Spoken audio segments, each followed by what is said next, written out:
This is Saturday Morning Mysteries. And we're your hosts, Alexis and Grace.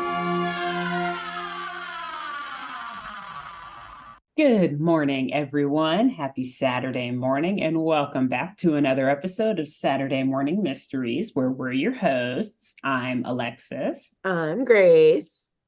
And don't worry, this isn't a mistake. What you're reading at the bottom of your screen underneath this episode right now, we are still covering Totally Spies. Grace explained it briefly last week, I think, that because of math and the way numbers and calendars work, things we don't think about in advance more often than not, we decided to do a couple extra episodes of Totally Spies for this arc than we would for our typical episode arc, because there's like this weird 2 or 3 week period between this and spooky season, aka Halloween. And we always do a Halloween arc. So we're like, why not just do a couple more episodes of Totally Spies to fill the gap until we start covering Halloween episodes. So that being said, we got a couple more episodes of Totally Spies, which I'm cool with. Yeah, I mean, that's why we decided to do it. We were like, we like this show. Actually, I'm admitting right now, I'm not cool with this, Grace. Grace's idea was trash. It's terrible, but let's do it anyways. Wow. Yep. So on that note, you're up, Grace, with your trash episode. This trash episode of this trash show that we love. Tell me you love it. So today I picked an episode simply so I could insert some plot irrelevant fun facts around the setting of this episode. I'm here for it. Which, like, on, like the little screen grab on the Totally Spies YouTube, I saw what the setting was, and I was like, I'm in. Nice. Done. No questions asked. No, I don't care what the plot is. That's why I chose my bonus episode too. We'll get there next week, but oh my god, so I can't wait to hear yours.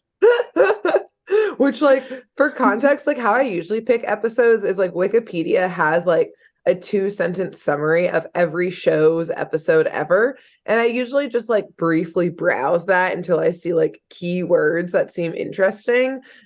But this time I judged a book by its cover. Nice. The best way. Yep, the only way. So I'm doing season 1, episode 3, which is entitled Get Away. And the setting, we're going to go right into it, is we start off in our cold open in the crater of one of the 15 volcanoes that make up Hawaii. Oh. We're having a lot of volcano talk this episode. So don't worry, though.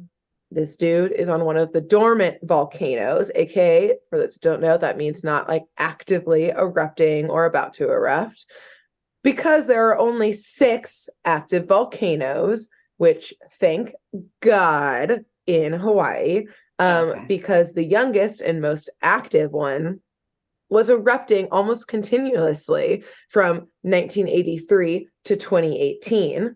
And another one of the volcanoes in Hawaii, which is Mauna Loa, is the largest volcano on Earth and most recently erupted in 2022 for 2 weeks straight. So they're very active. There's only 6 of the 15 that are active, very active. But throughout the Pacific, there's well over 100 volcanoes. And before I go on, a deep apology to all of the volcanists. So that's people who study volcanoes. That I do know, because I do actually know some, which that's cool. Is why I picked this episode again. No big deal. One of them is currently in Iceland as we speak, studying volcanoes. Another one actively studies all of them in Hawaii. So this episode goes out to them. But I will obviously be simplifying things to the point where they will want to scream. Because do these people live in Iceland and Hawaii? One of them used to live in Hawaii when she was getting her PhD, but the other one is in New York. Do they have couches that friends of friends can sleep on? I want to visit these places so bad. I mean, one of them in Iceland right now is posting a lot of pictures of the active lava that they're studying. So I guess you could go stay on some lava. Cool. I'm heat resistant. So there you go. Yeah, magma resistant. Exactly. Cool. So yes, I am not a volcanologist, aka again, someone who studies volcanoes. I am a Vulcan enthusiast, which is a term I came up with. And also, sorry, one last thing. It makes me think of Star Trek because the Vulcans are like, I'm like, which one is it? So actually, it was just as good advice to explain what a volcanologist is, because he was like, actually, a lot of people don't know what that is. And my question back to him was, oh, do they think it's, Vulcans from Star Trek? And he was like, also no. And I was like, oh, okay. Dang it. Did the nerd reference go over his head? I'm sure it did not. Nah, he understood it, but he was just like, you didn't laugh at my joke. Yeah. He was more just like, no, the rest of the world doesn't know what the average Joe knows. He actually is like interested in that sort of science. And he's like, this isn't a joke, Grace. This is not a laughing matter. This is serious. Volcanoes are serious business. No jokes about them. So we join a volcanologist in this crater where he is recording his research log, aka Captain Log, aka, yes, I was thinking of Star Trek also at this moment. Captain's log. 15 days on this volcano. He does kind of look like a very young William Shatner. Okay, Kirk. I guess just in the sense that he has like a very square jaw and light and brown hair. That's it. Yeah, like light and white. Cool. That's it. Hey, in animation, it could be him. You know what? I'm saying it now. So his name is Professor Paley. He's got glasses, a thin mustache. He's wearing kind of like an archaeologist adventure-y outfit.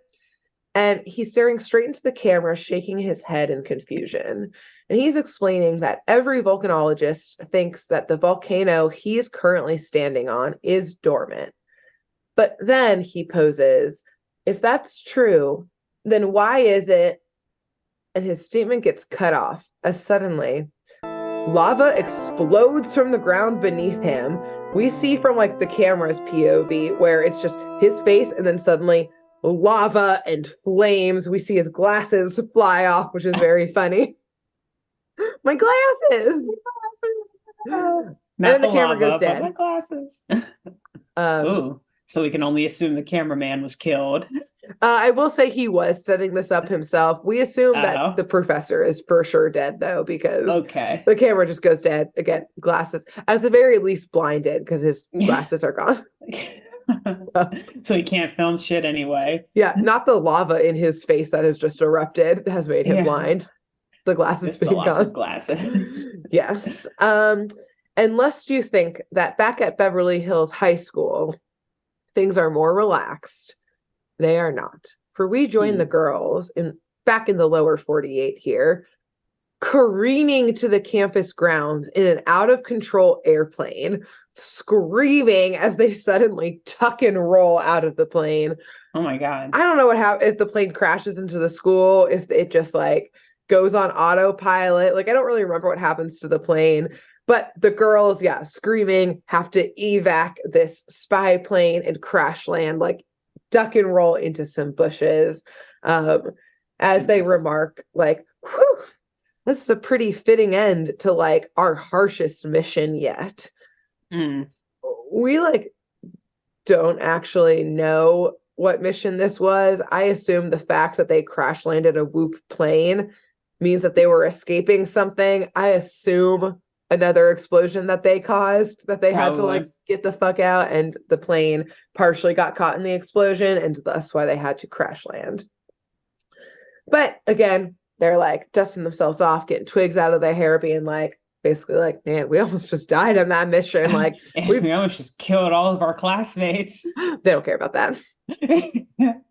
We almost died. That mission was like totally harsh. And that's truly all they care about. And I'm sure actually they do have a moment of wishing that they had crashed the plane into the school, because moments later Mandy is there, which is very funny because like it's seconds after they get out of the bushes. Like Mandy would have seen a plane crash. But instead, she's there to scoff at them. I don't know. She's dumb. Who knows? Yeah, she missed this plane. She too lost her glasses and could not see. She doesn't wear her glasses because she thinks it makes her look ugly. So she's just blind all the time. And didn't want to look like a nerd. Contacts, never heard of them. Basically, she's there though to be like, you guys look like shit. Huh, makes sense because you guys are about to eat shit tonight at the track meet. And then walks away. So like a very pointed, she went out of her way, out of school. She saw the girls get out of the bush. Ran out of the classroom. Out of class. Teacher, can I go to the bathroom? Thank you. Ran out. I need a hall pass. You want a hall pass? Ran out to the bushes to specifically make fun of them and then go back to class. Through the plane wreckage. Climbing over like smoldering plane wreckage, like falling, getting bruised. You girls look like shit. She's like bleeding from some scratches. Her like leg is on fire. Some shrapnel hit her. Yeah, her leg's Shit's like falling behind her as she says it. You guys are gonna totally fail at the track meet tonight. Walks back in, climbs back over. But alas, in that moment, the girls remember like, oh, fuck, we do have a track meet tonight because apparently they're on the track meet or the track team, which is what they're so fast. I can't imagine actually being on a track team with them because like they outrun villains constantly. Yeah. Like, y'all would be fucked. It's like not fair. It's not a fair fight. They'd be investigated for sure. Exactly. They'd be like, you guys on roids? Which maybe. But yes, they do remember they have a track meet and they're just like, oh, God damn it. Like, we are so tired. That mission like wrecked us. Like, we just do not have the energy. But cut to the track meet. And unfortunately, for the first time ever, Mandy was right. The girls are so tired and like injured probably from this last mission that they are just absolutely dropping the ball here. Literally, they like drop the baton during the relay. They're knocking over the hurdles. They hit the high jump thingamajig. And we quickly learn back at Sam's house that night that they lost the track meet for the team that night because they did so abysmally. So right now, they're having a rough go of it. They're sitting in the hot tub at Sam's mansion, which, by the way, is shaped as a heart, which is like weird. The hot tub is? Or the mansion? Oh, the hot tub. Giant heart. Weird. He's like, my parents are out of town. We can use this. Yeah. Otherwise, like, get that shit clean beforehand. What are our parents doing in this? We don't like it. So, yes, after a very hard mission and a hard afternoon, they are freaking exhausted, just trying to chill out in this hot tub. But unfortunately, human protection doesn't wait for you to rest up because moments later, the hot tub turns into a whirlpool that sucks them down into Loop headquarters, a classic portal for them. So as soon as they land, the girls are literally just sighing. They're like too exhausted to even beg Jerry to not give them a mission, to even complain. They're just like, all right, what is it? Like, what do you want from us, Jerry? But he doesn't really give them a chance to say much because he tosses them each a beach bag and tells them, I know your last mission was rough, which is why I'm sending you guys on vacation now. Aww. But the girls rightfully are like, sure, Jerry. Like, it reminded me of like your last episode of being like Jerry always like has an upper hand. Like they do not believe him at all. They're like, okay. And they actually start pulling out different like objects from their beach bags, being like, oh, is this like suntan screen or like suntan lotion actually like a super slippery, poisonous, like oil slicking? And he was like, oh my God, no, that's SPF 20. Like, no, that's just sunscreen. Is this umbrella like a spear, like something like that? Crossbow. Yeah, crossbow. And he's like, no, that's so you don't get sunburnt.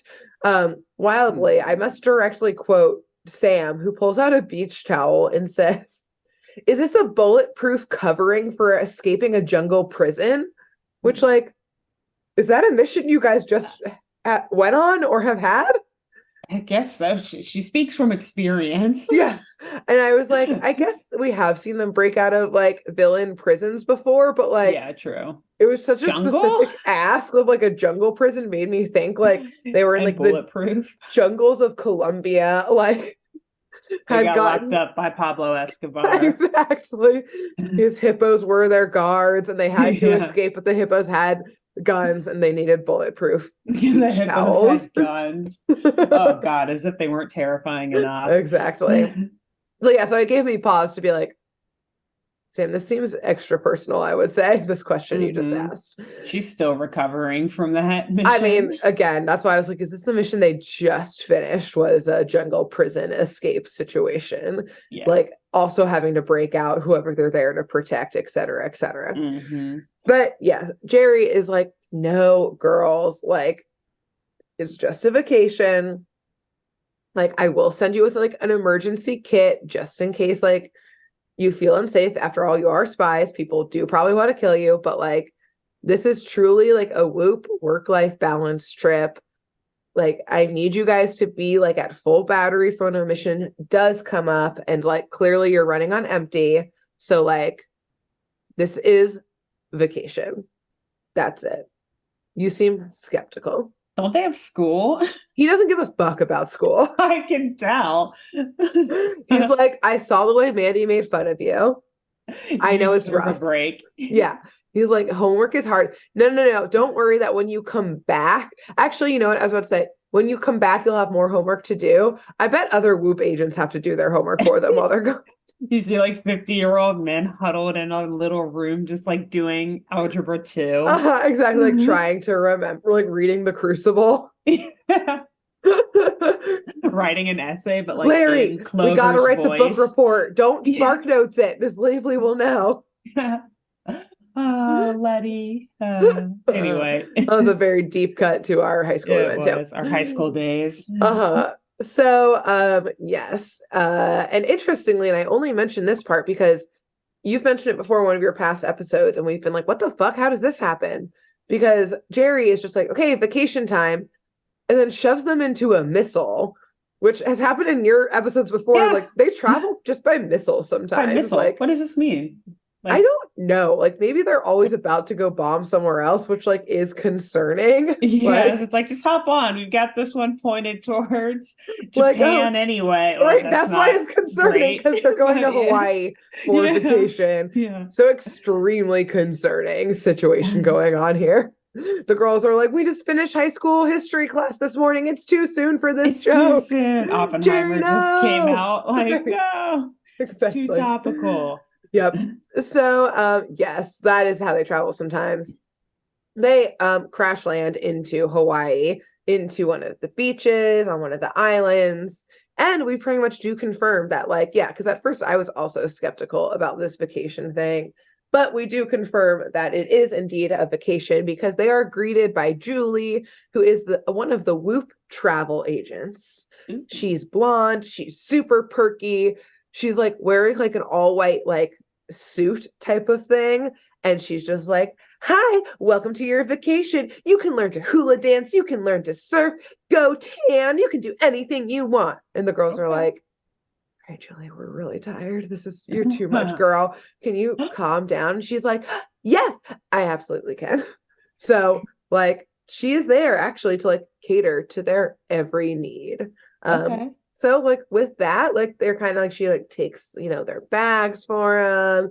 They're kind of like, oh, okay, like this is vacation. And they actually end up seeing like there's other tourists there and that kind of stuff. So they're like, oh yeah, this isn't some, like, yes, not some like Whoop owned island or some shit. Like, okay. Oh my God. There's like people on vacay. Cool. Yeah.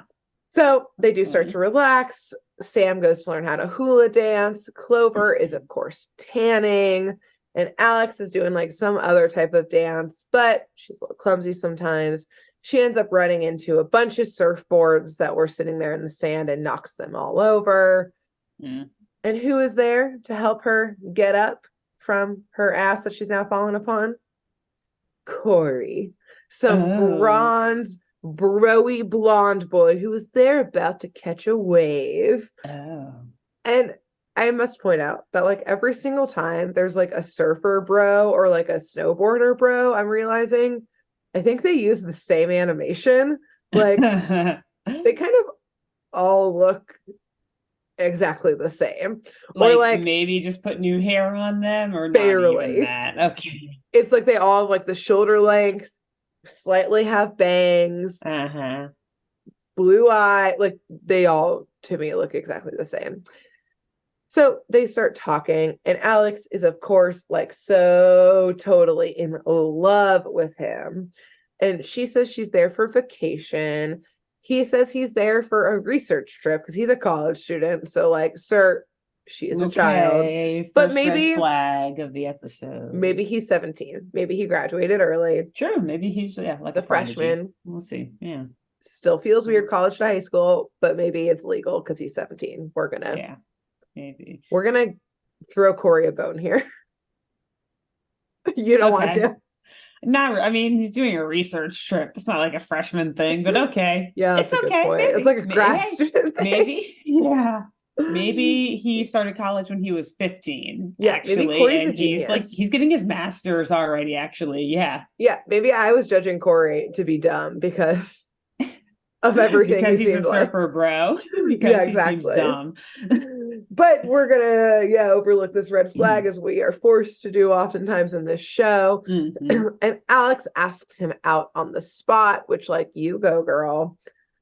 And it turns out, like, yeah, he's free tonight because he was actually supposed to go, like, do some research this evening on one of the dormant volcanoes with his professor, Professor Paley. But he just, like, never showed back up.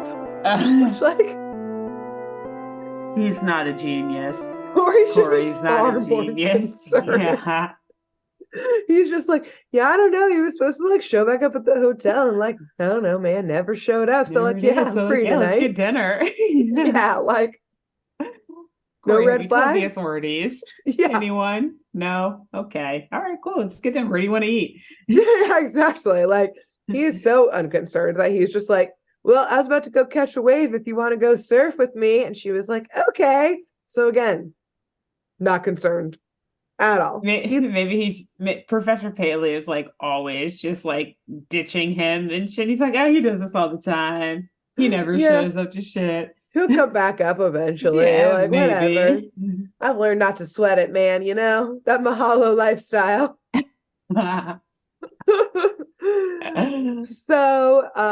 he just is like, I'm gonna go surf, come on, girl. And so she says, okay, most deaf, goes out to surf with him, and we learn here that Alex actually does not know how to surf at all, but goes so that she can seem cool. So they head out to sea, and Hawaii is pretty well known for its surfing, obviously, including its, like, big wave surfing. So like humongous, like over 20 feet waves. And Corey, no problem, man. He just starts catching these huge freaking waves. Okay. And he rides one perfectly to shore and waves at Alex, who is now on a rising big wave, when she fesses up that she both does not know how to surf and also is fucking terrified. And this is very dangerous because she's just on top of this 20-30 foot wave now, screaming for help, which same. God. I would also probably do that. Well, you wouldn't have even been on the wave. True. I'd be like, I don't know how to surf. Yeah, exactly. I'm terrified of this. Okay, cool. Just stay on the beach then. Cool. Like, can we go to a different part of the beach that has beginner waves? Yeah. Cool. Thanks. Cool. But no, Alex was love struck by his golden hair and his golden brown skin right now, and his she's like, this is vacation Alex. Vacation Alex is down to clown. Like, let's see what happens. And possibly drown. Down to clown and drown. High risk, high reward for that date tonight. Yeah. So, yes, Alex is screaming on top of this wave, a totally not relaxing vacay anymore, starting to panic, and Corey is staying calm. He's, like, shouting to her, like, this is what, like, here's what you do to basically not fucking die right now, girl. Totally not chill of you, but, like, here's what you do. And so as this wave is rising, Alex is watching him. Again, we see him shouting from shore. All of a sudden, as he's standing there shouting, a literal ring of flames and lava surround him, like from the beach ground below. Whoa. Surround him, like erupt around him, and then suddenly disappear, just leaving like a black mark of ash of where he once was. Which, like, so I just got done listening to a series from last podcast on the left about the Manhattan Project. Oh my and God, they have a whole episode about like what happens to people, or what happened to people in Hiroshima. And like there are photos of literal like black marks where people were sitting when Hiroshima went off, or like the bomb went off in Hiroshima. So my first thought was like, did a nuke just go off? Yeah, Like, what the hell? Is this like an A-bomb episode? That was that missile that Whoop sent. Exactly, just like bomb Corey. Yeah. They were like, Alex is supposed to be relaxing right now, Corey. Nuke him. Yeah. So I was momentarily concerned. Jerry's call. He's like, oh no, I can't have one of my best agents almost dying. She's supposed to be on vacation. Boop, hit the button. Yeah, Whoop has the buttons. Wait, so you're saying he was in the water when this happened too? He was on shore. On shore. Okay, sorry. Yeah. I was like, wait, so all the water like evaporated? Turned which to I lava. mean, like, maybe, yeah. But okay. Yeah, Or at least he was was boiling. Yeah, he was on shore Gotcha. at this point. But it did like erupt and then just disappear. And that's what Yeah. left like this black ash around. Hmm. Understandably, Alex starts panicking even more, screaming even more. Eventually, obviously, just crashes into shore. She doesn't suddenly learn how to surf. She absolutely crashes. Sam and Clover obviously heard her screaming at this point. So they run and meet her. She tells them what the fuck just happened, saying it looks like a mini volcano eruption. And so they go, and this is obviously a crazy theory, they go to the spot, like this burn spot, but they realize that it's not ash that's left behind from like disintegration as if a nuke or something. Instead, like this black circle is actually obsidian, which is a natural glass that forms from very rapidly cooled lava. So all of a sudden, this like lava eruption theory that Alex just said, described as saying a mini volcano, they're like, it's the only thing that like makes obsidian is lava. So what is happening? Interesting. And even though they want to be on vacation, Alex is crushing too hard on Corey, wants to figure out like what the fuck just happened. Also, does he still want to go on our date later tonight? We already made the res. We have plans. I really don't want to cancel it. Yeah, we have until 7 p.m. to find this guy. But I also need time to go back and freshen up. Yeah. So let's say 5 p.m. 5:30, 5, yeah. It's 11 a.m. We gotta get moving here. Yeah. So they try to call Jerry, but somewhat hilariously to me, so they like call on their compactors that are like connected to Whoop HQ, but like from like Alex crashing, and then also like Clover and Alex kind of went out into like the ocean to like help get Alex back. They're all like waterlogged, and so they don't work, which is very funny because they can like send DNA samples on these compactors, but like they get a little wet, don't work anymore. Yeah. Short like, out. Like what? This is like 2002, so they don't have to like put your smartphone in rice. Yeah. Type of thing. So that like methodology was not yet. Yeah, that technology popular. Was not there. Yeah. Wow. So so their compactors don't work. They can't call Jerry. And so I think they like go talk to Julie, aka the Whoop travel agent. She just has like a computer, and so they're like, well, like, I guess they can't call Jerry from it, but they have other Whoop resources, including like a database of other Whoop experts. And to no surprise, there's a whole division within Whoop, a whole compound, perhaps you would say, dedicated to studying volcanoes. Of course. In Iceland. So, yes, they asked Julia, can we go to Iceland? And this bitch is like, no problem. she like full, I love like the little anime moments in this show because Yeah. she like full, like she gets out her remote and just like holds out the remote and clicks a button and a fucking missile comes up from the beach. With the missiles. Now we're bombing Iceland, I guess. Are She's they in like, of NATO? That could be course we could problematic. go to Iceland. Something was already on its way there. So they hop into the missile because that's just their casual mode of transportation now. And they zoom off to Iceland, which, by the way, has 130 volcanoes on it, which is why so many people go there to research volcanoes. Nice. I don't know how many are active, but there's a lot there. That's still a lot, though. Yeah. Yep. So Crazy. it makes sense that Whoop would have a compound there. Mm-hmm. So, LOL, they land in their bathing suits. Julie did not give them warm clothes. And Julie fucked up. Julie was like, I'm here to book travel. That's it. I can't pack for you. Yeah, that's a different Whoop agent. Bring it up with them. So they are met there, though, by Dr. Sorensen, who is a Whoop agent, obviously in winter gear. He brings them inside, gives them some jackets. Here's like what's going on. And the inside of this truly, like, I can only again describe it as a compound in the middle of Iceland. It's like this all metal dome. Inside of it looks like NASA, like mission operation, like room or dome. And in it, they're monitoring every volcano across the entire globe. And the girls ask if there were any eruptions recently on the island in Hawaii that they were on, because they also understood that it was a dormant volcano. And he says, yes, there was one earlier today and actually one yesterday. But we think actually that there's like something wrong with our system right now. We think that these were actually false alarms because where they went off was supposed to be a dormant volcano. And if they had gone off, we would have been contacted that and like confirmed basically by one of our agents on the island, Professor Paley. Oh. And so the girls are suddenly like, this is maybe more serious than we thought because now we have a missing agent.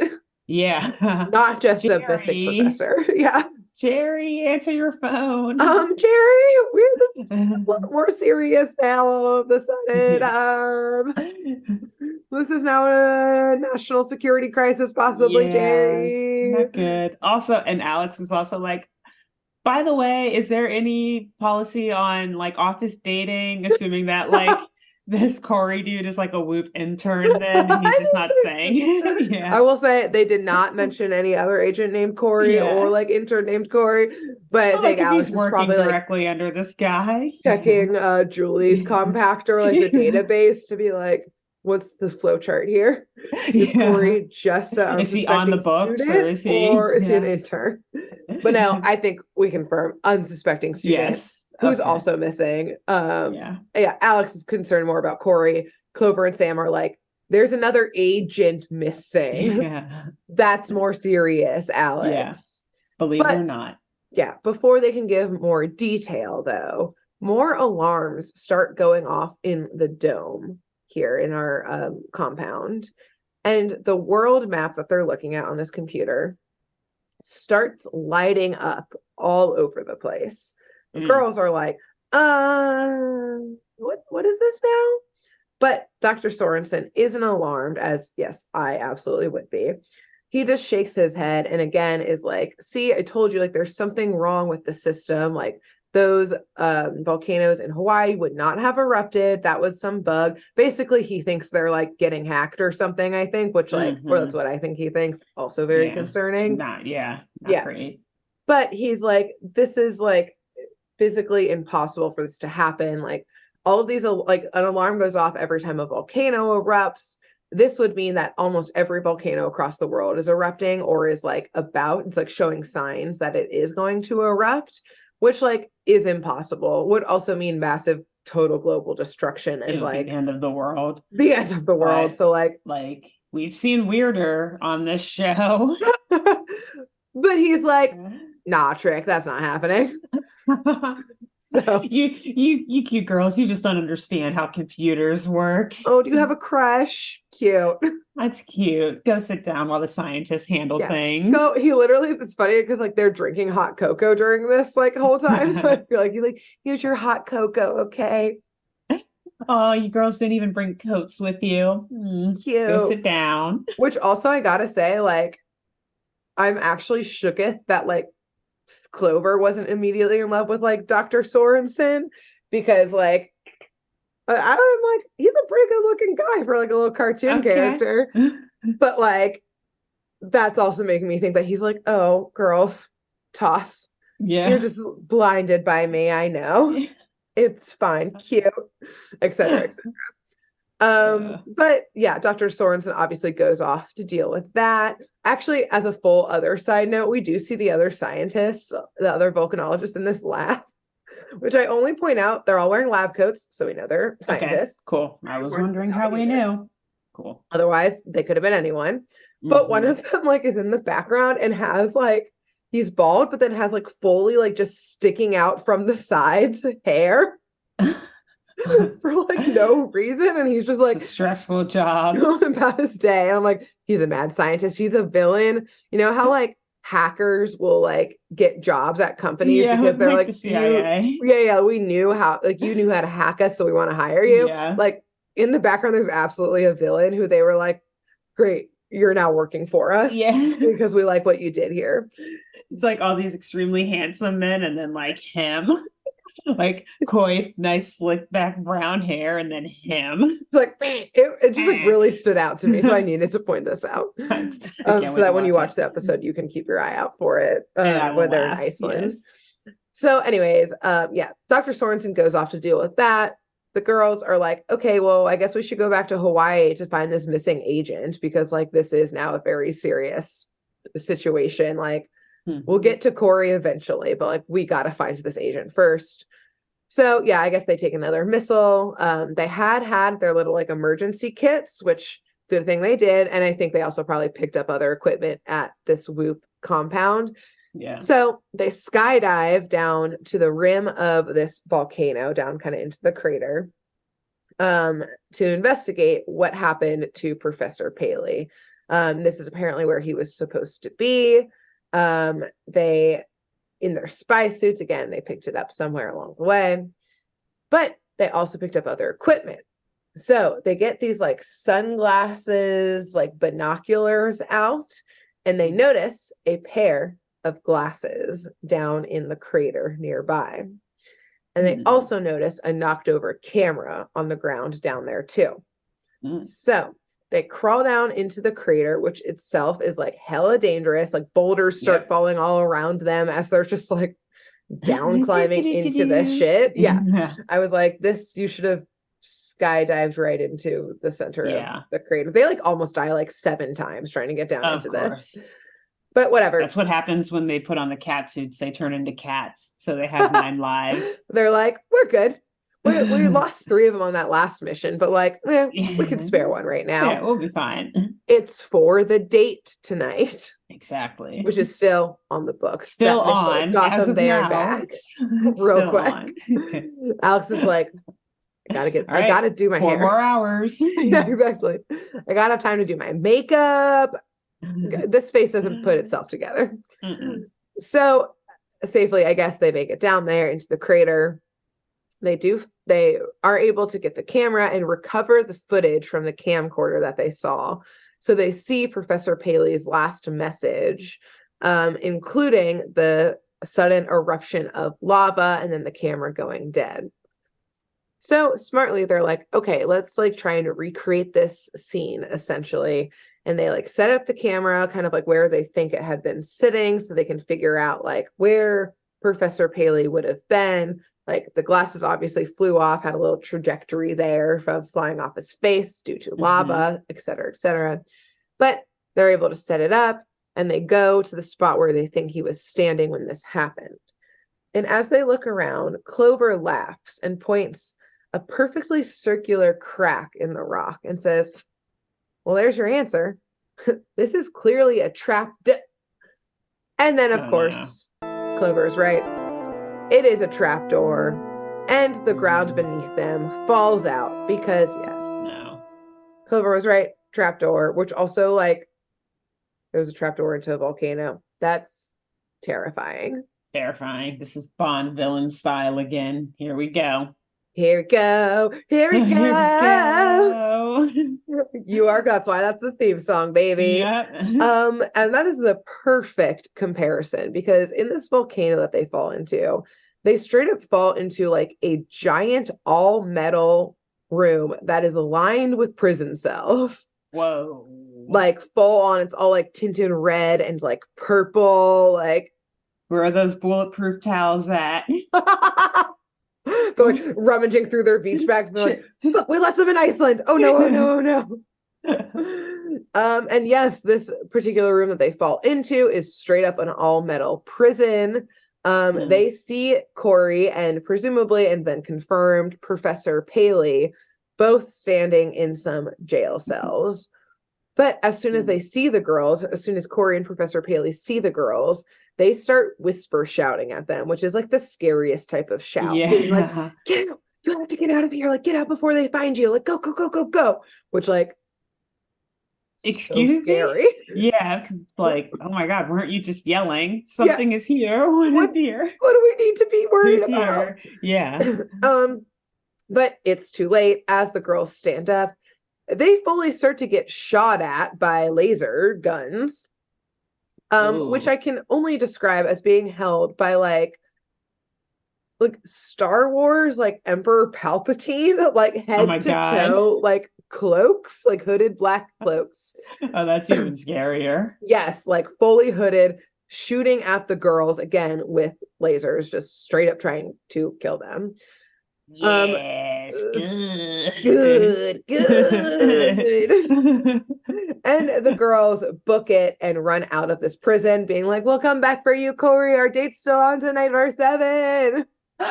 Is that what you were gonna wear? You're gonna change, right? I start thinking about your outfit. We're gonna be on a hard stop for the timeline here. We don't have a lot of spare time, so get that plan now. Think about what you want to eat too. Do you have a comb in there in prison? You should start working on your hair. You see Professor Paley like combing his hair for him, like you look good, his hair. Yeah.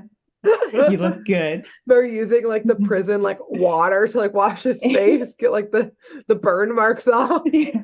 Like the ash or the obsidian. And so the girls, yes, book it out of this prison bunker onto a bridge that, yes, you guessed it, goes over the entire pool of magma that is in this volcano, which, fun volcano fact, technically it is magma because it doesn't turn into lava until it's on the surface, because lava is just erupted magma, and magma is anything within the Earth's surface still. So, fun fact, magma pool, lava, only when it erupts, baby. Ooh, so, in the center of... Now you know. The more you know. Knowledge is power. Ding! This PSA brought to you by not PBS or PBS Kids or whomever. Yeah, I don't think they're sponsoring this show. Brought to you by Totally Spies. Brought to you by Saturday Morning Mysteries. Yeah. So, yes, in the center of this magma pool, hanging above it all are like multiple metal bridges that again are going to different parts of the like actual rock of the volcano. And hanging, like all of the bridges are coming towards the center of the magma pool, because hanging above it is this giant metal like epicenter of some sorts that has like a little bridge circular around it, but is also essentially a giant laser gun shooting an active laser directly into the magma, which is making it boil.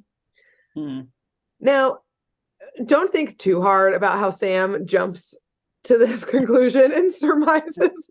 Okay. But she does, because she sees it and goes, oh, this must be connected to all of the other volcanoes in the world, and it's heating all of them up to boil so they can all erupt. Which, like, I don't think that every volcano is connected to every other volcano. I mean, like, I think get they're all so. under the Earth's Some of them surface. are, but like, Yeah, what but was like that? What was that professor or the doctor's name the in professor, Iceland? Sorensen. Sorensen's like, take that, Dr. Sorensen, with your science and facts. This is Sam what could I steal his think. job in a heartbeat. And then like Professor Paley is overhearing them from his jail cell, and he's like, "This is who Whoop sent to save me right now." We're fucked. Oh, God damn it. I am an actual volcanologist as my day job. Yeah. No Whoop agent at night. We're fucked. Oh, we gotta start. He's like making the comb to like a key to like get out. He's like, we gotta save everyone ass here, Corey. Get out of here. This is your final exam. Let's go. Which, okay, yeah, we're just again not gonna think too hard about this. Yeah. We also don't have time to think too hard about it. Because Clover, of course, is like, ew, what kind of freak came up with this? And we answer that question very immediately because we hear a very spidery voice from another bridge say, yes, that would be me. And they look across the bridge to see a dude in the same robe situation, surrounded by others in that, again, robe, all holding laser guns.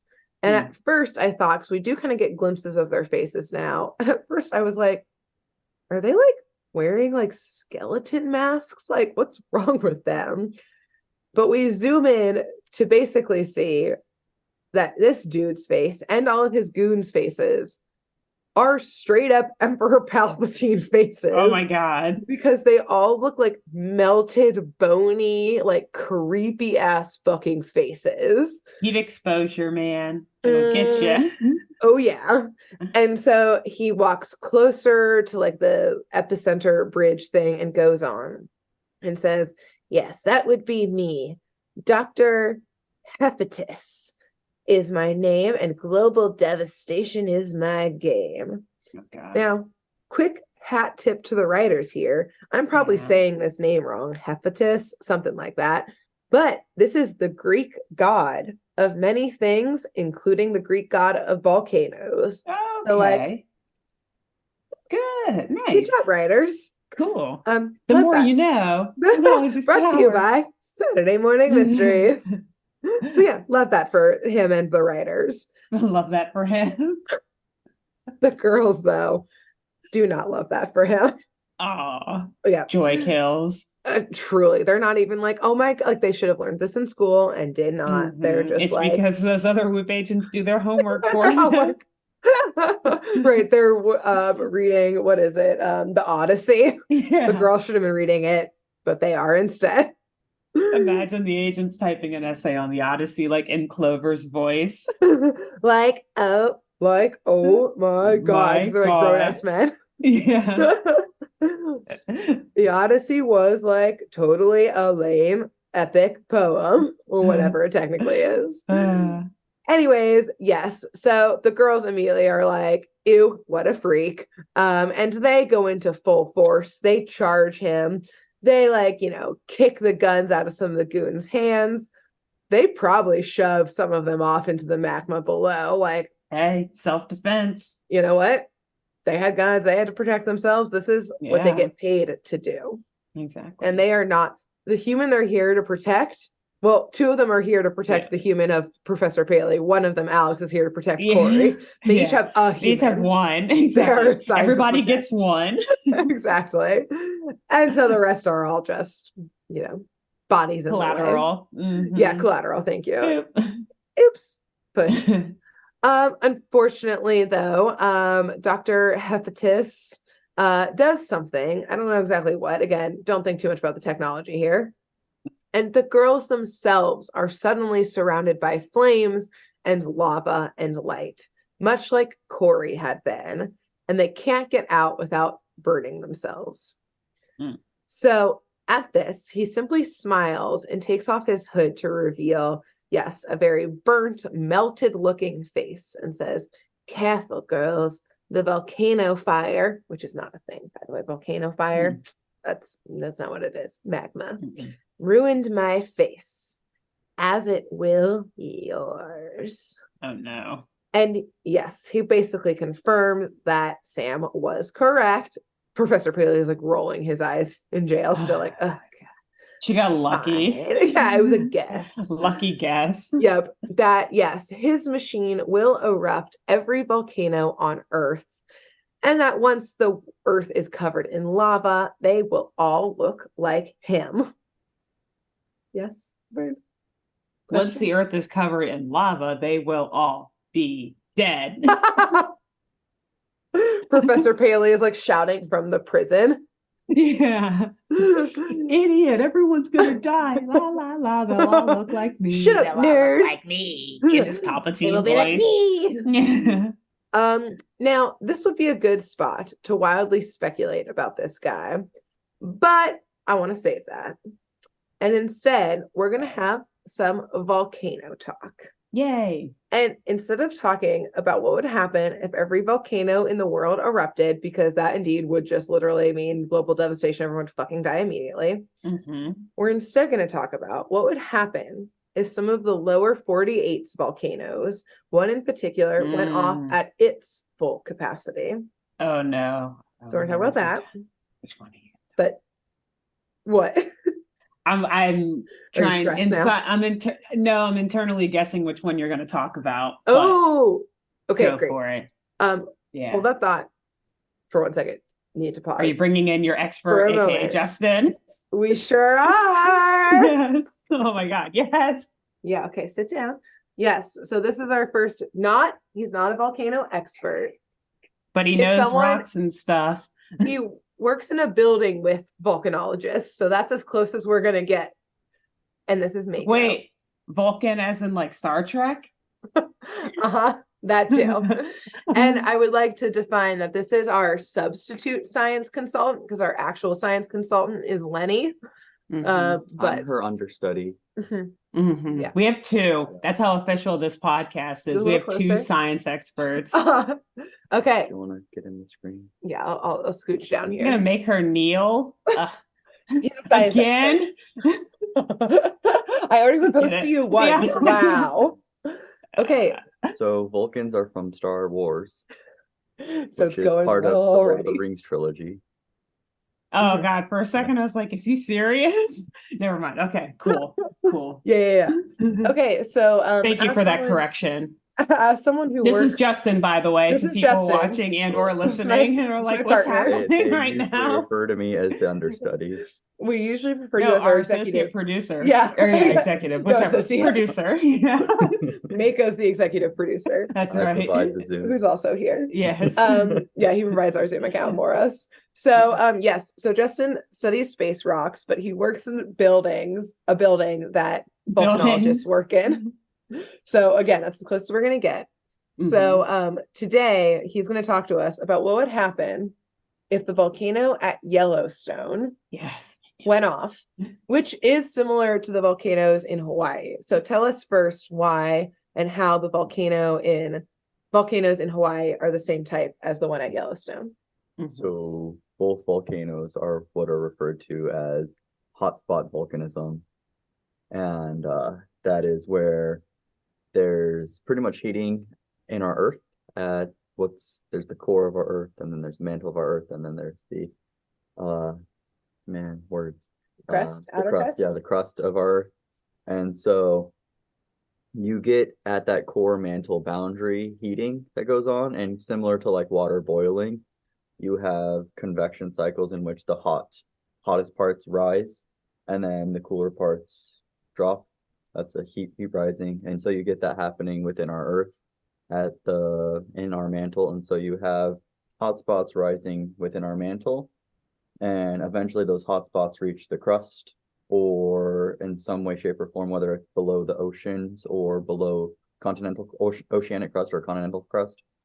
And so when those hotspots reach those points, they start to melt the crust, and then the melting crust, at that point of the melting crust, you see the volcanism start to happen. So the Hawaiian Islands, you see the melting oceanic crust of like Hawaii, and the Hawaiian Islands or the Samoan Islands, and you just eventually get this mountain forming, and it's kind of just like slower, more like flowing lava when you have it happening in the oceanic crust because of the material. The material tends to just kind of stay really, really tacky or more like honey. Which is what we see at the Hawaiian Islands, is that mountain formation and just kind of the buildup of the lava as the oceanic crust is melting. And so it's like constantly flowing, but the one at Yellowstone, not necessarily constantly, but it's a pretty consistent flow and it happens pretty often. Flowing. Yeah. And so then the one at Yellowstone is a similar one, but why is the one at Yellowstone, if that goes off, such a bigger deal than kind of this slow flowing ones? So, like I mentioned, there's oceanic crust versus continental crust. Yeah, I said the word. We've been Grace and I are taking notes over here. This is the only research we've ever done, which is literally none, but having him come on and talk about it. Yeah. But yeah, so the similar process happening under the continental crust. And so you have the melting of the continental crust, and it's different materials. And that material is more silicates. And because it's more silicates, it's like a different material that it's making. And that material that gets melted is a lot more water-like and not so honey-like. So when it does eventually explode, it's more. And when it does melt, it melts. There's a lot. The materials within it too are expanding. So it's like a lot more of imagine a bubble moving through honey. It's really slow, and then a bubble moving through water is really fast. So there's a lot more motion happening within it and everything. A lot more, and having a lot of gas moving really fast and expanding really fast also tends to be more explosive as well. So it's like a combination of those factors that lead to it being a much more, when it does have a big explosion, it'll be a really more violent explosion. But it's not always like, it takes a lot to build up and get to that point. Because Yellowstone does also have lava flows in which it's like kind of that slower release, and it just kind of depends on the melt, it's like we actually see off-gassing. That's why there's so much like the geysers and everything that's actually letting off of heat and gas from that heated region, the magma chambers that are within the earth. And so as that's off-gassing and like cooling or like releasing of that pressure within there, and then eventually sometimes you'll have, similar to Hawaii, where there's just like kind of oozing out. It's like one of those, everything has to come together just right for it to build so much pressure, and then the large explosion happens. So we do not want the stars to align in this case. Well, and depends on who you're asking. And doubly or villain origin story. Grace, watch out. Well, and so the location too of Yellowstone is significant, right? Of like when it goes off, of why it would be so bad. Well, it's, I guess, so there's the one fact that actually, so that hotspot has been there for a really, really long time. And you can actually, because it's interesting, even though like the core is right here and like say the hotspot's right here, we actually have movement of everything above it too.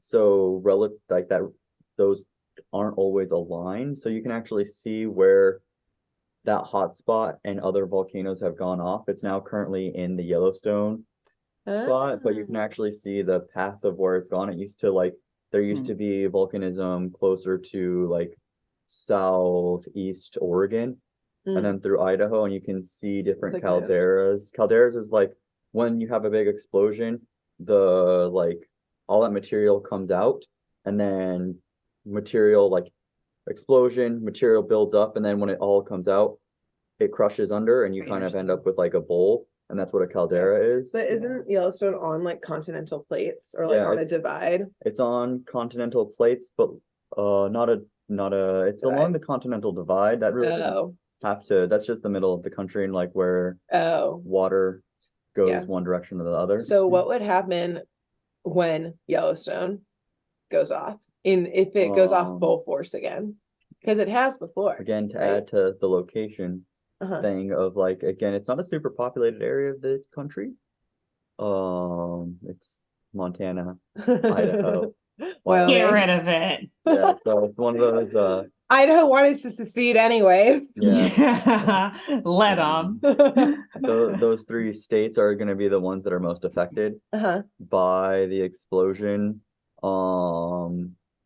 And again, those areas are not very populated, so you're gonna want to evacuate them. But All like, you'll 20 see- people. yeah, you'll see like this explosion will be global.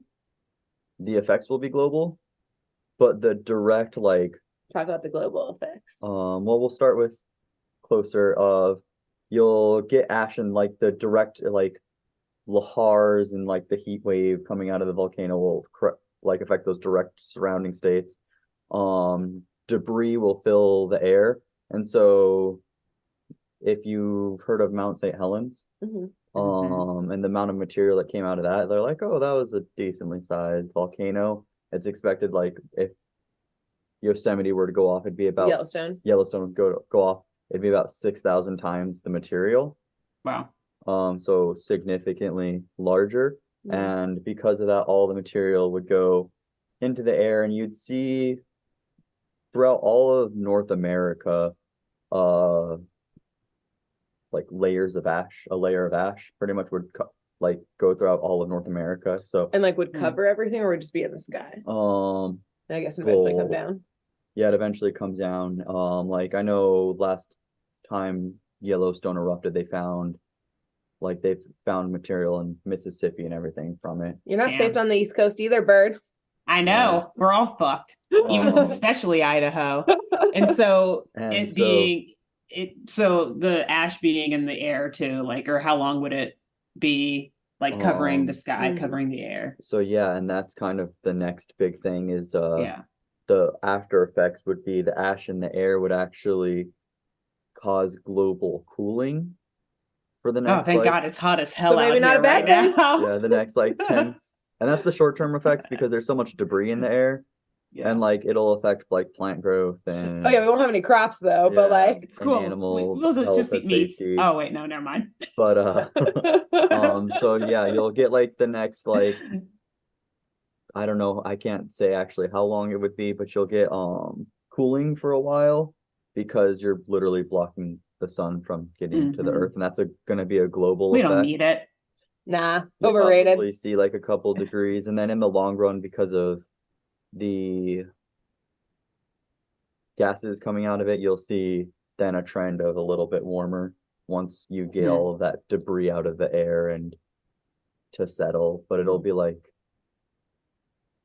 I think, tens to hundreds of years to kind of a little bit of scale of how long it'll take for all that debris to get out of the air. Not too long in the grand scheme of things. Yeah, in the grand scheme of like geologic time, which speaking of, how often does Yellowstone go off? So I mentioned or in full force, I guess. Lava flows earlier. Those I think were predicted every like tens to thousands of years. And then like the really large explosions of like the, as they say, the big one. Those are like in the hundreds of thousands of years to millions of years. So like, okay, we might be okay. Yeah, we're like it's year 900 or 9,999, and we're like, phew, we're good. God. So in terms of calderas, how big is Yellowstone? Is it one of the biggest? Is it like a smaller one? Is it like the one to worry about? Or I guess worry in terms of like if it were to go off. It might go off tomorrow. No. So this I only know from Google searching. Hey, that's more than I've done. It's actually not the largest in the US. Oh shit. Yeah, there's another larger one in I think it was the New Mexico area. That's a larger super volcano. Wow. There's like 20 or 30 in the world. of these super volcanoes. We got 2. USA. We have 3. We have 3. Three. USA. And it was interesting. It's not. They said it's so. Yellowstone is considered an active volcano, and like it's just like a matter of waiting for it to happen again. There's actually another super volcano that was last time it erupted was in southern Utah, and it was actually You guys just like following them, don't you? Just barely missed that one. well, that one is considered dormant, so it's like no longer like a concern, really. At least currently it's considered dormant. That things are complicated, things can change. But that one was also like significantly larger than the Yellowstone volcano as well. That's what I was reading. Yeah. So how does a volcano go from dormant to active? I could see the other way around, but what are those things you're talking about? You shoot a giant laser into it. Oh, like Dr. What's his name? Sidious. I forget his name already. Dr. Sidious. Insidious. The movie. From what I understand and mentioning earlier is kind of mentioning the heating and cooling thing and like the convection cycles of like it could be just you kind of had a colder point going up towards the surface, and eventually you could have another hotter part of that cycle come up and then start reheating everything to start a volcano up again. But again, these are really long cycles. Yeah. Just wondering. I mean, you never know. Life is crazy, notes. Man. Yeah. Taking notes. Building my laser over here. Schematics for my laser gun. Yeah. I think this is all of our villain origin story right now. Pretty much. Happening live. Right here. You guys are seeing it happen. Please don't report us to the feds. Great. Do you have any other volcano questions for Justin? I don't think so. Maybe, but then we'd be talking for hours. So we can leave it at that. I think that helps contextualize this episode and how ridiculous the villain plan is. So thank you, Justin. Exactly. That was fantastic. Yeah. Okay, we gotta have more guest appearances. Let's go. Nice. So, very good. Very good. I just learned so much. All in mind. Cut to the girls are tied up by their ankles and slowly being lowered into the magma. Oh my God. Probably horrible deaths. Yes. Because also, we should have asked our science consultant. I would imagine that this would both mean being burnt alive and drowning at the same time. Yeah, probably burning first and then, Yeah, either way. It's not good. Not good. A double whammy we don't want to have. No. But luckily, Sam uses some gadget that she has to hit a reverse button on the machine that's lowering them into the magma. And so they're able to ride back up to the epicenter and launch right back where they left off with their ass whooping. Clover at one point hits one of them so hard that his eyes, just turn into the spirals, which I'm like, is he dead? Probably. Maybe. Another one, hilariously, again, because the trauma is always worse. Reliving traumas that's the worst damage, because Sam redirects one of the laser guns into a material that then explodes in the guy's face. So now he's been burnt twice, probably from the magma. Wow. And now this. And then Alex is able to get the keys to the jail and free Corey and Professor Paley. Free Corey, ... Oh yeah, also you too, Professor Paley. She actually frees Professor Paley first and then looks at Corey and is like, you can pay for dinner tonight? Are you wearing that shirt? You said you were going to change, right? Okay, come on now. Okay, cool. Let's go. Let's do this. So they all run into kind of the epicenter laser gun thing. Alex brings them over to Clover and Sam over there. As they try and break it, Clover just starts smashing the shit out of it, as we see there's a bunch of computers on it, more alarms going off of other volcanoes about to erupt, including maybe Yellowstone, who knows. Oh God. But yes, Clover is smashing the shit out of them to stop this laser gun from happening and from building up. But it's somewhat too late for the volcano that they're in because the magma below them has started to rise higher and higher. It's seeping onto kind of the like ground that this epicenter is sitting on. So they're all like jumping onto like the computer, like the giant computer in the center, understandably freaking the fuck out because they're surrounded by magma at this point and it's rising. And then one of them comments, as they are yet again facing death directly in the face, that this magma kind of smells like garlicky, which is kind of weird and like very weird. Wait, bring Justin back in. Is this where garlic comes from? Oh man, that's why it gives me heartburn. Oh my god, God, straight literally magma burning my heart. Literally, I am dying. Help me. Yeah. And it's like not that hot. Like, wouldn't this like epicenter be melting? And so Sam, like an idiot, which we've seen her do before, dips her hand into it and tastes it. It tastes. The fuck, Sam? Okay. And says, wait, Hey. This isn't magma. This is marinara sauce. No. Are you fucking kidding me? And the same spidery voice says, that's right. And they all look over to see the doctor, what's his face, Emperor Palpatine and his goons with their guns, walking through the quote unquote magma, holding their cloaks up so they don't get their cloaks dirty. And they walk right up to the girls. They're black. They show marinara. Like, oh, marinara, that stains.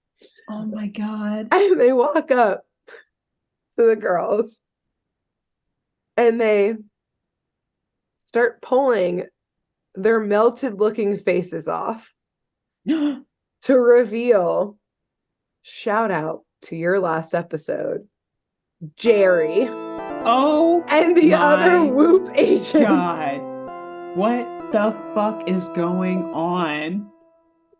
If y'all are confused, go listen to Bird's last episode and her conspiracy theory, her speculation during that one, which we are now proving to be fucking true. Yeah, in the first season too, you said, right? This is like what, episode 3? Episode. Oh my god, yeah, we should have known much earlier. Oh my god, Jerry, what the hell? Even Corey, the hot surfer dude, pulls his mask face off to reveal he's wearing a mask too. That he's not a hot boy. He's a fucking nerd with like pimples and glasses and red hair.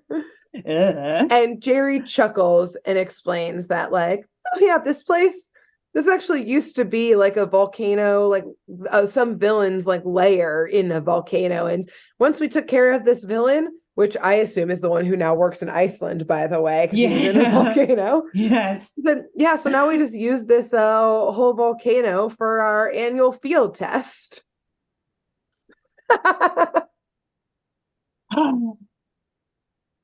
She's so mad. Are you fucking kidding me? Yep, you hate to see it happen. There are 5,000 things that I want to say right now. Go on. What the fuck? So the girls, unfortunately though, didn't pass the field test. Because if this had been real magma, they and the captives would have been dead as fuck. Which basically just means they got to go to Whoop summer school. That's even worse. I'm sure this is the worst punishment. Yeah. They're like, magma, take me. I would rather have that than summer school. Kill me. End it now. Take me now. They jump into the marinara sauce. And the girls are understandably, again, pretty fucking mad. And they were already exhausted. So then when the magma starts to like swoosh around and the like walls around them start to rumble, they're like, Jerry, is this extra credit? Like, we already failed. Just send us to fucking summer school. But as some of the bridges start falling from the volcano and epicenter and everything starts shaking, Jerry and the agents look terrified and say, this isn't part of the test. Run. Yet again, we've got the boy who cried wolf. It's like, we don't believe you, Jerry. Yeah, like, Jerry, fool us once. Shame on me. Shame on you. Fool me twice. Shame on me. Shame on this me. third You time, will not though, fool me again. I don't think so. But Jerry, all of the agents, Corey, the nerd now, and Professor Paley are all actually fucking running out of there. Because who would have thought that building a fake volcano layer in a real volcano would still mean there's an actual volcano present here. So again, wrong place, wrong time. That million-year cycle Justin was talking about. The stars aligned, unfortunately. Yep, stars align. But the girls do get convinced again as they see the bridges snapping. They feel the heat rising. Yeah, they're like, this seems wrong. Because like when the bridges land, they just like immediately disintegrate. So they're like, oh shit. Oh no, that's not marinara. Yeah, they're like, it's a lot hotter in here now. Yeah. We gotta go. So they also start sprinting off from the epicenter, cross the bridge.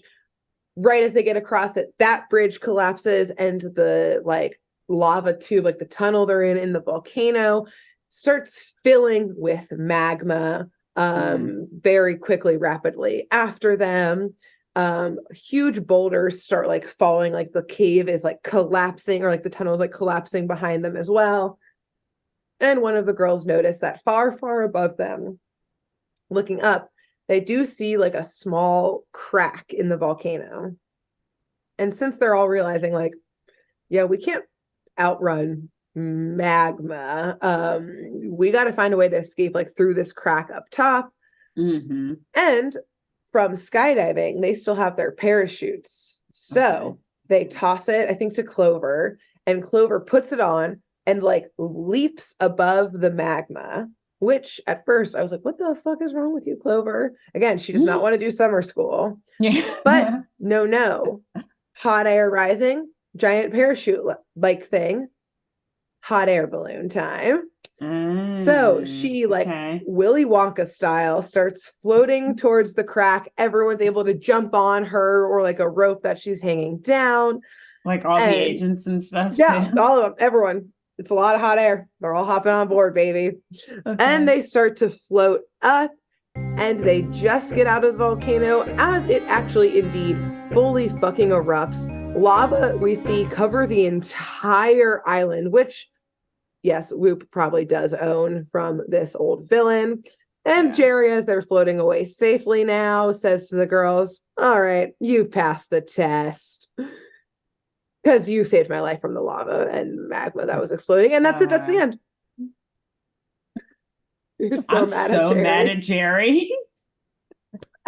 I'm so mad at Jerry. Twist happened. I was like, thank God you had your wild speculation last week that like Harry is always pulling the strings. Because then I started thinking about all of my other episodes being like, I could see it. Like, I could see this being the case. And then it just was Jerry. This happens. Like straight up Jerry. He planned the whole thing. And everyone was a plant. Yep. Everyone. It's like even the people in Iceland, because I just started laughing at the thought of like they intentionally messed with the software or whatever, like make it all light up. Like this was such a deep con. What if they actually didn't even fly to Iceland? They just took them to like Canada or somewhere like cold or something. Like I don't even know. Oh my God. Yep. So there you go. Wow. There you have what it. The fuck? I thought it was enough of a plot twist when you said it was marinara. I was like, what is this? Some pizza monster? It's melted cheese face. Melted cheese. I really thought you were gonna say that. Or like they put out like a mozzarella stick instead of a laser gun. Great job. Great job. Wow. I don't know how you kept a straight face through all that. It was so bonkers. Knowing the twist. Wow. Yeah. So it was a wild episode. M. Night Shyamalan wishes he could write a twist that good in his movies. Totally Spies walked, so M. Night Shyamalan could run. As if there were never plot twists in movies until this show came along. The call is coming from inside the house style. So the marinara is from inside the kitchen. it's from inside the pantry. Wow. Yeah. Great job. Oh my Thank God, I'm you. so pissed at Jerry and like low key these writers too. That was insane. Why did it have to be marinara? I'll never be able to eat a pasta dish the same way again. You'll be like, Wow. every time you eat pasta, you'll be like, did you know lava is actually just erupted magma? And Like, it's what? not usually Okay. garlic. They'll be like, okay, bitch. Why you bring Okay. that up? Again. Interesting. Again. You brought this up last week at pasta night. The hell? We get it.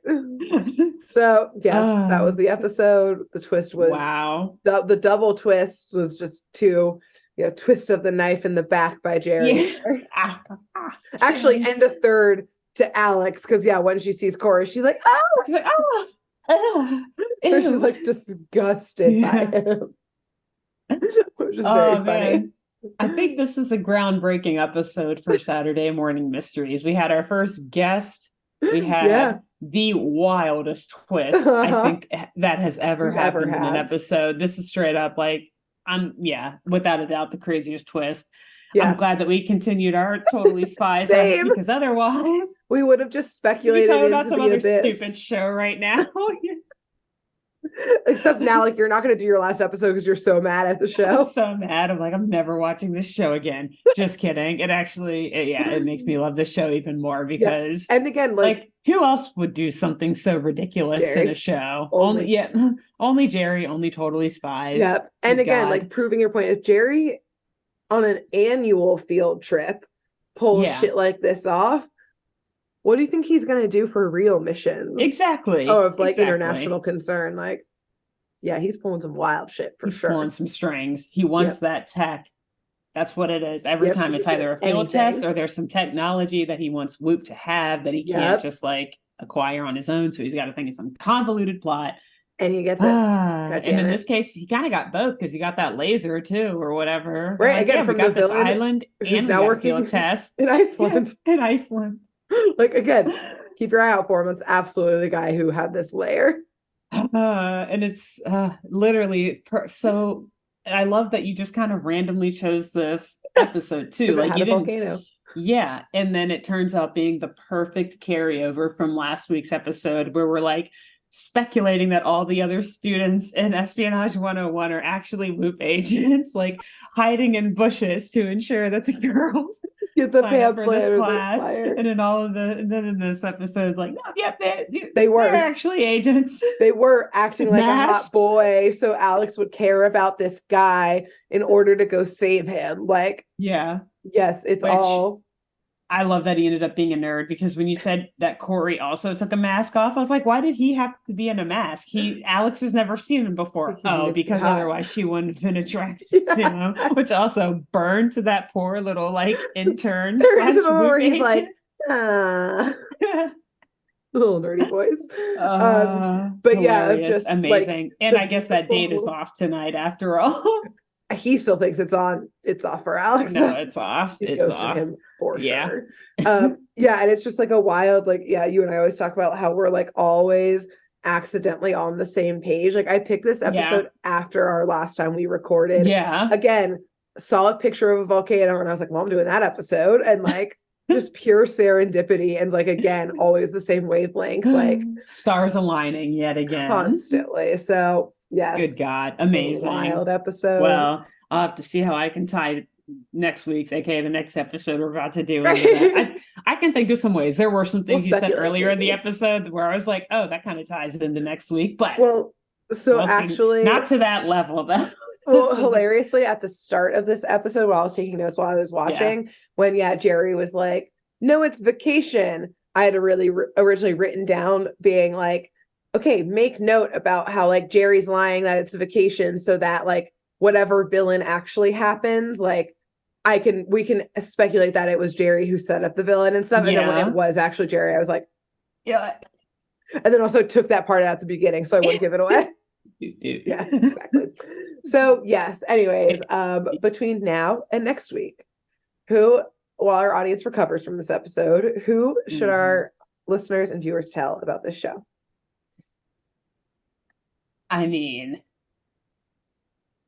I want to say one thing, but instead I'm going to say tell an Italian chef.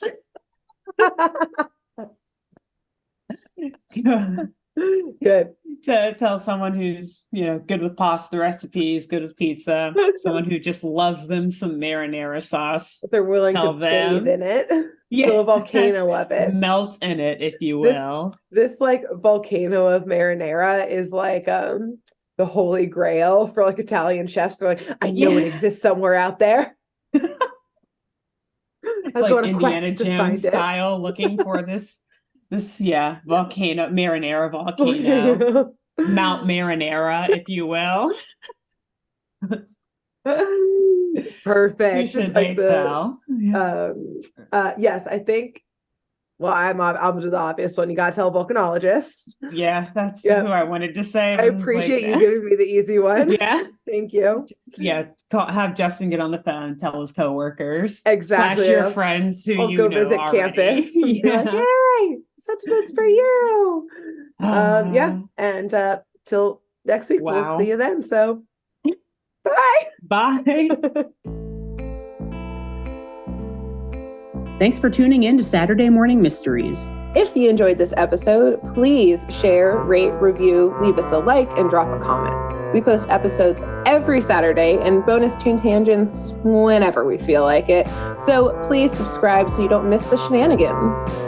And if you want to follow us on YouTube, click the bell under the YouTube subscribe button to receive notifications when new videos are posted. And if you want to subscribe to the podcast, we have no idea what you're listening to us on. So just hit the big subscribe button on whatever app you're using. We believe in you.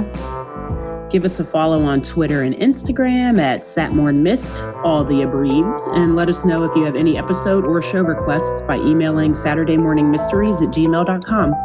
Thanks to Jenna Kendall for the logo design and to Ava Sakiki for the music used during this week's episode. See y'all groovy kids next week on Saturday Morning Mysteries.